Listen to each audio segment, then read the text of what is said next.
Okay, so I apologize for the abrupt ending to the previous video. Okay, right, so we were discussing right-handed and left-handed alpha helices.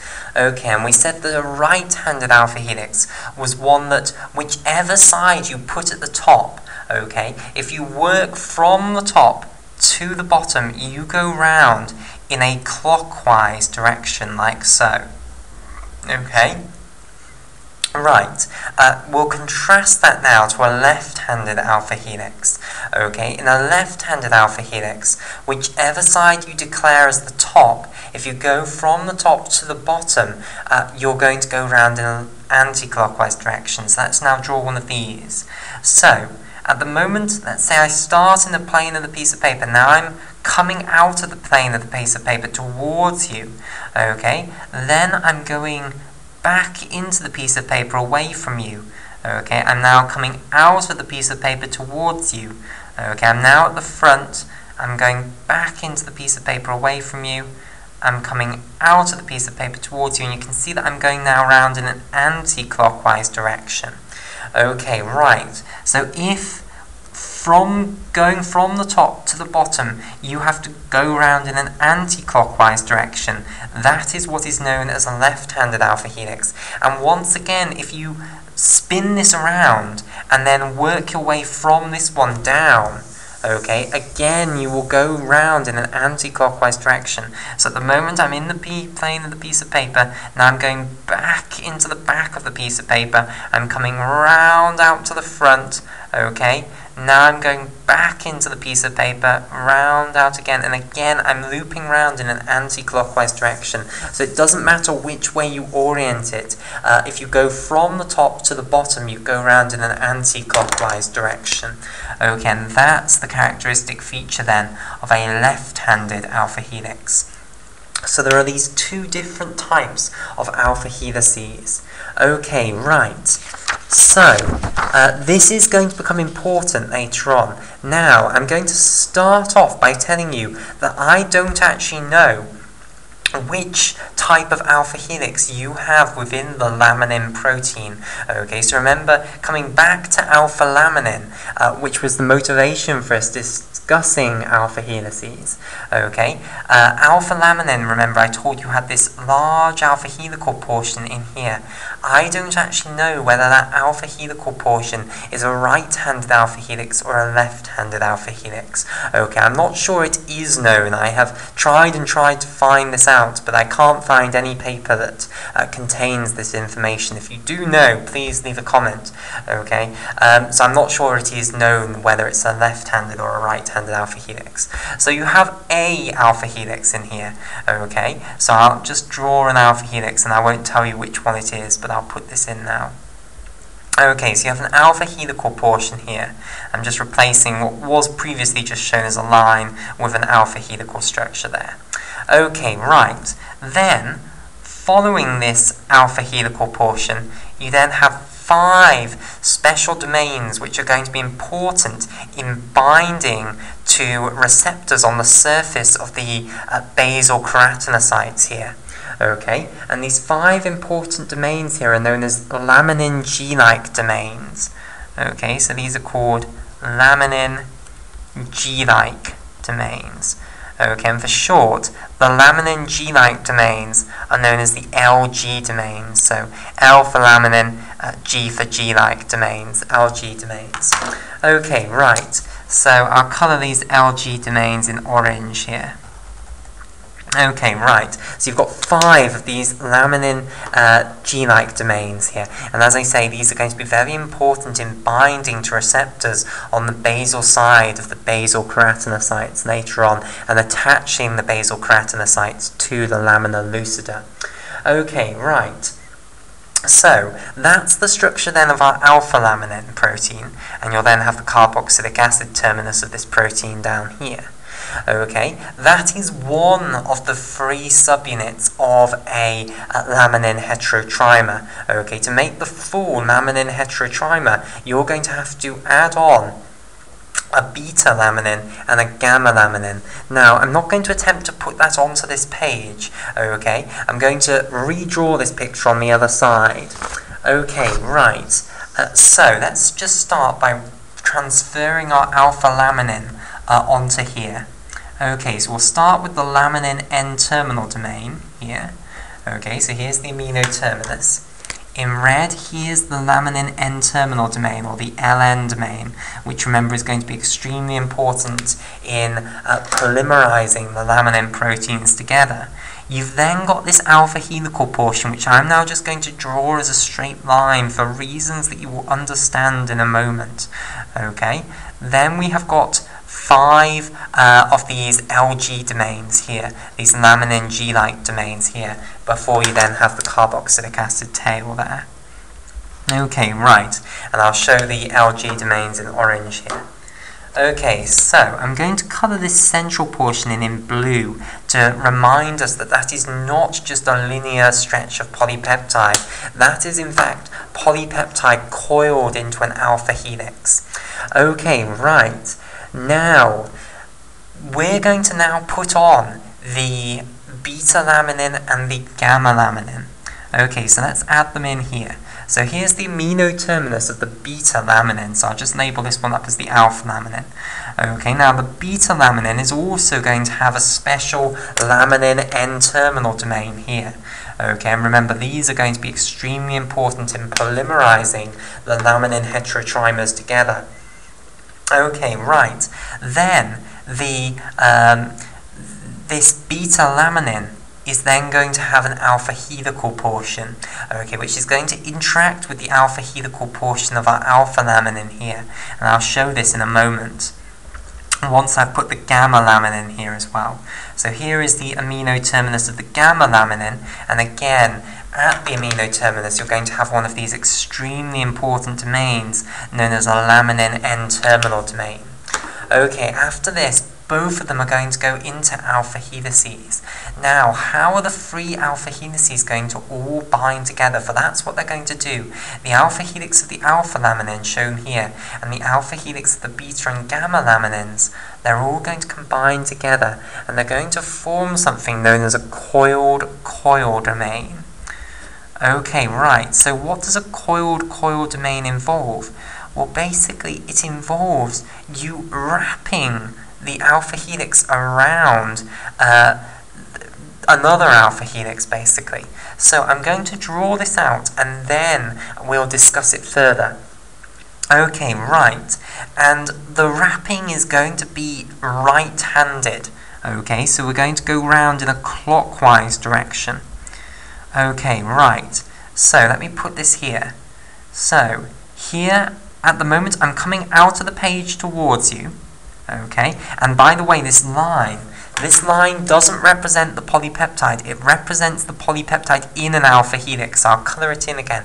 So this is an alpha helix, this purple line, this is an alpha helix, and I'm wrapping it around, so basically this is an alpha helix already. Okay, so that line, what I've just represented as a line, is really something like this. Okay, and I'm now putting it into a bigger structure, if you like, because in this already coiled structure, I'm now coiling it around another alpha helix there. Okay, so at the moment it's coming out of the page towards us, and it's gone over the blue strand. Now it's going to go into the page away from us, and it's going to go behind the blue strand here. Okay, so it's gone round in a clockwise direction. I hope you agree. If we turn this around here, okay, and then follow it round, at the moment it's coming out of the page towards us, now it's going into the page away from us, down, and it's going round in a clockwise direction. So from top to bottom it goes round in a clockwise direction.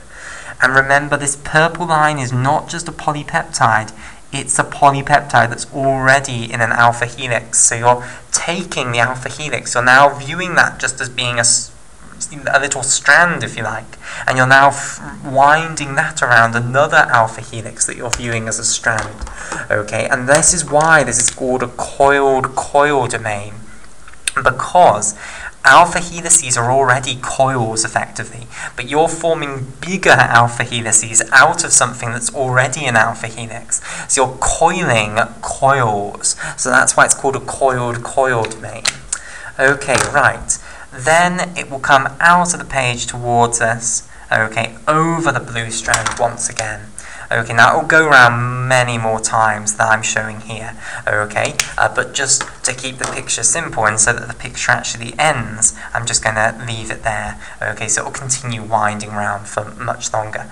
Now the same is going to happen with this gamma laminin here, okay, so it's also going to wrap around in a right-handed alpha helical way around the alpha helix of the alpha laminin. Okay, right. Now, this alpha helix from the beta laminin, shown in vivid purple here, this went over the blue strand here. So we want this alpha helix from the gamma laminin to be on the other side to that one. Okay, so it's going to go behind the blue strand. Okay, then now it's coming out of the page towards you and it's going over the blue strand here, whilst the purple strand is going behind the blue strand. Okay, now once again here, the purple strand is going over the blue strand, so now the blue strand will have to loop, this alpha helix of the gamma laminin will have to loop back around and go behind the blue strand. So I hope again you'll agree that this is a right-handed structure, because if we think about here, we're currently behind the blue strand. Now we're coming out of the page towards you, we're going over the blue strand, we're going behind the blue strand, looping back into the page. We are looping around in a clockwise direction. Okay, right, so let's colour that portion in light green here. Okay, so there, again, that is not just a piece of polypeptide. That green line really represents a polypeptide coiled into an alpha helix. So I am viewing an alpha helix now as being a strand, basically, which I'm now then coiling around another alpha helix, which I'm viewing as just being a strand. Okay, and then the gamma laminin will also have its carboxylic acid tail here. Okay, so the alpha laminin is the only one with these 5 laminin G-like domains here, but they all have laminin N-terminal domains here. Okay, right, so that then is the structure of a laminin heterotrimer. Okay, so the first thing that I now want to discuss, before actually moving on to how these things are going to polymerize together to make up the lamina lucida and how they're going to attach to the underside of the basal keratinocytes, I firstly just want to give you some idea of the diversity of laminin heterotrimers, okay, because the simple thing would be if there was just one alpha subunit of a laminin, there was just one alpha laminin, there was just one beta laminin, and there was just one gamma laminin, but it's not the case, basically. In reality, there are multiple alpha laminins, multiple beta laminins, and multiple gamma laminins.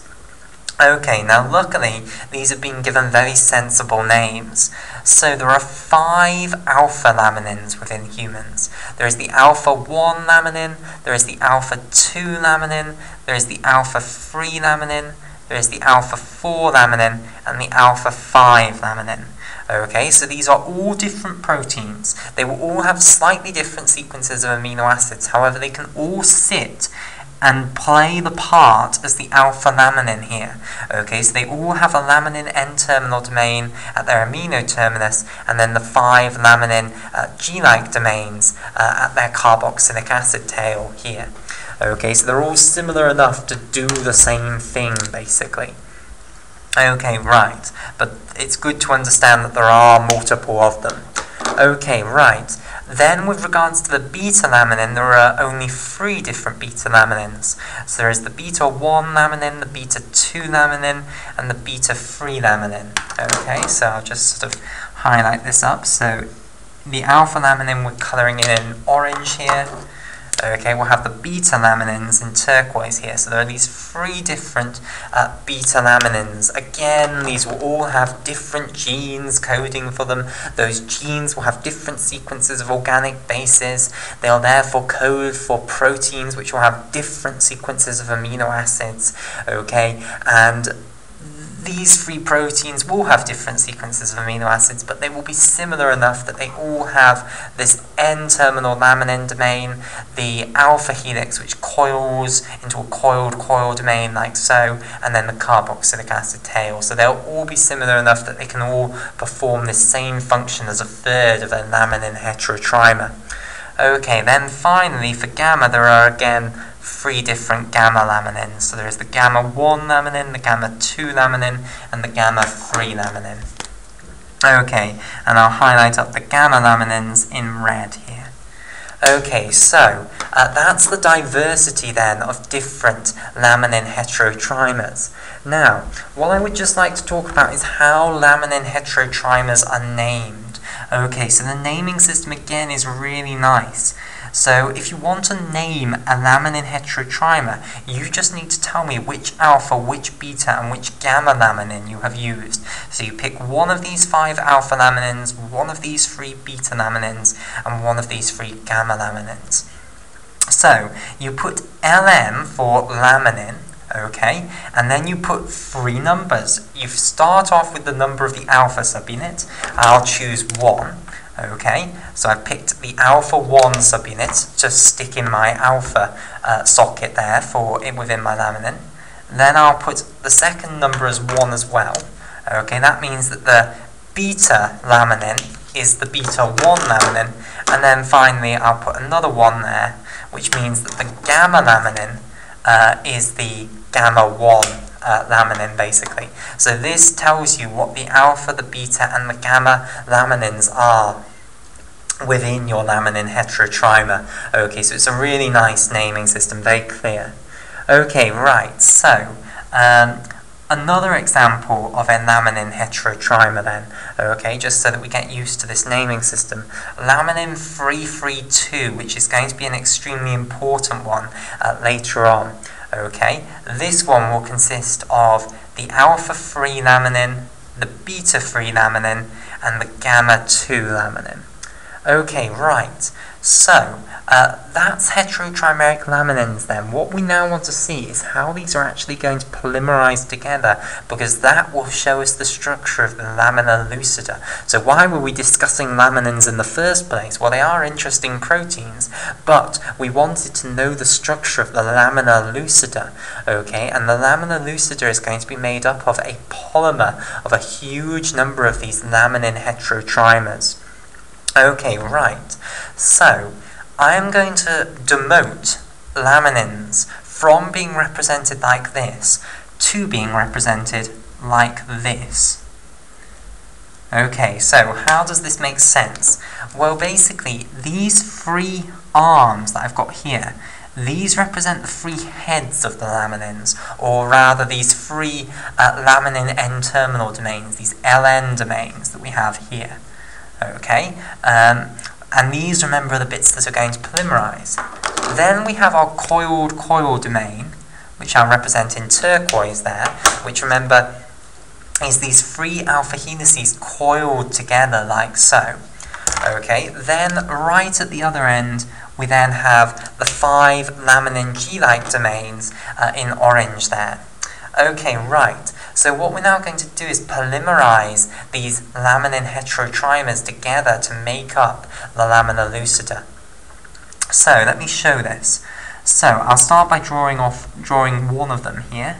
Okay, and then I'll show how I'm going to polymerize them together. So once again, we'll color code this so that it stays nice and simple.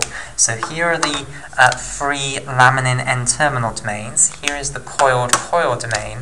And here are the 5 laminin G-like domains here in orange. Okay, we're then going to take another one of these laminin heterotrimers and stick it in here. Okay, like so. So we've got our 3 laminin N-terminal domains here in red. We've then got our coiled coil domain sticking up from the center in turquoise, and then the 5 laminin G-like domains there in orange. And then we'll take another one and stick it here, and you see this is the beautiful thing about having those 3 heads, that those 3 heads will be separated by an angle of around 120 degrees, and that means that you can form a beautiful tessellating network here of hexagons. Okay, so let me show this. So here are these laminin N-terminal domains, and basically what's going to happen is this laminin N-terminal domain here is going to bind to this laminin N-terminal domain here. This laminin N-terminal domain here is going to bind to this one here. This one here is going to bind to this one here. Okay, so they're polymerizing together, they're joining together. Okay, like so. Here is the coil-coil domain, and here is the laminin G-like domain here. Okay, and then you're going to continue this on, so you're going to get another laminin heterotrimer joining here. So overall, 3 laminin N-terminal domains join together. That's how we're going to form this great polymer, by the laminin N-terminal domains joining together, and it's 3 laminin N-terminal domains which join together. Okay, like so. So overall what you're going to form is this network, basically, where you have the laminin N-terminal domains joining together and forming this meshwork of tessellating hexagons. Okay, and that works perfectly. You get a perfect tessellation like so. Okay, and that will go on and on and on, and this is what the lamina lucida basically consists of. It is a huge, great polymerization of these heterotrimeric laminins, basically. Okay, right. So, then what's going to happen is these 5 laminin G-like domains which are sticking up, these are going to interact with the basal keratinocytes, okay, which remember sit just above the lamina lucida, okay, and then these, this network of laminin N-terminal domains at the base is then going to be closer to the lamina densa. So let me draw this here. Okay, so here are the 2 layers of the basement membrane here. Okay, this is the lamina lucida here, so I'll just put LL for lamina lucida, and then here is the lamina densa. Okay, and basically what you have is, here is the coiled coil domain, here in turquoise. Here in orange is the 5 laminin G-like domains, and then down here what you'll have is the 3 laminin N-terminal domains here in red, and they'll be tessellating with loads of other laminin N-terminal domains from other laminin heterotrimers like so. Okay, and this leaves, as I say, the 5 laminin G-like domains pointing up towards the basal keratinocytes, which are here, and these are going to be involved in attaching to the basal keratinocytes. Okay, so this is a basal keratinocyte. Okay, right. So, we'll call it there for this video, and in the next video what we'll start off by doing is discussing how these 5 laminin G-like domains are going to interact with receptors which are going to be integrins on the surface of the basal keratinocyte.